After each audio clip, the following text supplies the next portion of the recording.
राम मनोहर लोहिया कहा करते थे, जिस दिन इस देश में दो अलग अलग जातियों के बीच रोटी और बेटी के संबंध कायम होने शुरू हो जाएंगे, इस देश में जाति के आधार पर जो शोषण है, गैर बराबरी है, वो खत्म हो जाएगी। हम शहरों में आ गए, बुफे सिस्टम में आ गए, और बुफे सिस्टम में क्या हुआ कि अब जो गांव में अलग अलग बिरादरियों की पंगत लगती थी, कच्चा पक्का खाना बनता था, अब हमें उसकी दिक्कत नहीं है। हम जाते हैं रिसेप्शन में, शादियों में, और अब हमें ये दिक्कत नहीं होती कि इस प्लेट में पहले कौन बिरादरी का खा गया, नहीं खा गया, लोग खाते हैं।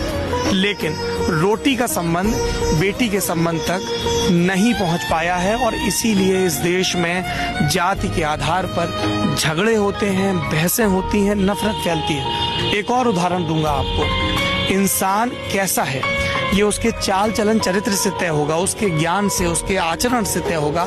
इससे किसी की महानता तय नहीं होगी कि वो एक ब्राह्मणी की कोख से पैदा हुआ है या एक दलित महिला की कोख से पैदा हुआ। आप अपनी जाति नहीं चुनते हैं, अपना आचरण चुनते हैं। बहुत सारे लोग होंगे जो कथित सवर्ण जातियों में पैदा हुए होंगे और इसकी वजह से उनके साथ भेदभाव हुआ होगा। वो उनकी समस्या है, वो इस देश की भी समस्या है। उनका असंतोष अपनी जगह सही है, लेकिन इसका मतलब ये नहीं है कि आप जाति की व्यवस्था को या एक ही जाति में शादी करने को समाज के नाम पर सही ठहराएं। समाज कौन है? कहाँ है समाज?